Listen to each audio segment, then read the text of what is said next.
இது வரைக்கும் DELUXE ரங்கோலி சேனலை சப்ஸ்கிரைப் பண்ணாதவங்க சப்ஸ்கிரைப் பண்ணிக்கோங்க. பக்கத்தில் இருக்க பெல் பட்டனை ப்ரெஸ் பண்ணி ஆல் என்ற ஆப்ஷனை செலக்ட் பண்ணுங்கள். அப்போ தான் நம்ம போடுற வீடியோஸோட நோட்டிஃபிகேஷன் உங்களுக்கு உடனுக்குடன் கிடைக்கும். நம்ம போட்ட ப்ரீவியஸ் வீடியோ டிஸ்கிரிப்ஷன்லேயும் மேலே ஐ பட்டன்லேயும் இருக்கும். அதை பார்க்காதவங்க ப்ரெஸ் பண்ணி பாருங்கள். Hello viewers, welcome to our channel. இன்றைக்கி நம்ம புளியோதரை பவுடர் எப்படி செய்கிறதுன்னு தான் பார்க்க போகிறோம். பொதுவாகவே கோயிலில் ஐயர் வீட்டில் செய்கிற புளியோதரை டேஸ்ட்டே ஒரு டிஃப்ரெண்ட்டாக இருக்கும், டேஸ்ட்டாகவும் இருக்கும். ஆனால் நம்ம செஞ்சால் அந்த டேஸ்ட் வராது. அதுக்கு முக்கிய காரணம் அவங்க ஆட் பண்ணுற புளியோதரை பவுடர் தான். இப்போ நம்மளும் அதே சுவையில் புளியோதரை வரத்துக்கு புளியோதரை பவுடர் தான் அரைக்க போகிறோம். ஓகே ஃப்ரெண்ட்ஸ், புளியோதரை சுவையை கூட்டக்கூடிய புளியோதரை பவுடர் எப்படி செய்கிறதுன்னு பார்க்கலாம். புளியோதரை பொடி செய்வதற்கு தேவையான பொருட்கள்: கடலைப்பருப்பு 50 கிராம், துவரம்பருப்பு 50 கிராம், வெந்தயம் 1 ஸ்பூன், மிளகு 2 ஸ்பூன்,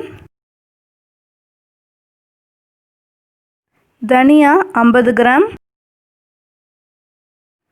காய்ந்த மிளகாய் 10, கருவேப்பிலை. ஓகே ஃப்ரெண்ட்ஸ், இப்போ இந்த எல்லா பொருளையும் நம்ம வறுக்க போகிறோம். கடாயில் எண்ணெய் ஊற்றாமல் ட்ரை ரோஸ்ட் தான் பண்ண போகிறோம். ஃபஸ்ட்டு நான் துவரம்பருப்பு வதக்கிறேன். ஸ்டவ்வை லோ ஃப்ளேமில் வச்சுட்டு ஒரு 2 நிமிஷம் இந்த மாதிரி வதக்கலாம். துவரம்பருப்பு பொன்னிறமாக மாற வரைக்கும் நல்லா வதக்கலாம். பாருங்கள், கலர் சேஞ்ச் ஆகிடுச்சு. இப்போ பிளேட்க்கு மாற்றிடலாம்.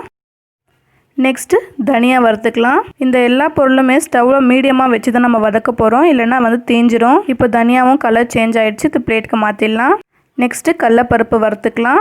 பாருங்கள், இப்போ கடலைப்பருப்பும் கலர் சேஞ்ச் ஆகிடுச்சு. இப்போ இது பிளேட்க்கு மாற்றிடலாம்.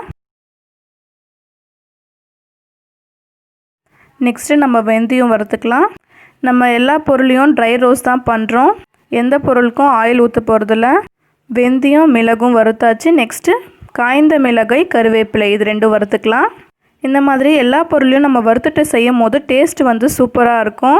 இப்போ பாருங்கள், கருவேப்பிலை காய்ந்த மிளகாய் 2 சூடு ஏறிடுச்சு. இப்போ இதை நம்ம பிளேட்க்கு மாற்றிடலாம். இப்போ எல்லா பொருளையும் நம்ம வறுத்தாச்சு. இது சூடு ஆறின உடனே நம்ம மிக்சியில் அரைக்க போகிறோம். இப்போ சூடு ஆறிடுச்சு. இப்போ நம்ம மிக்சியில் அரைச்சி எடுத்துகிட்டு வந்துடலாம்.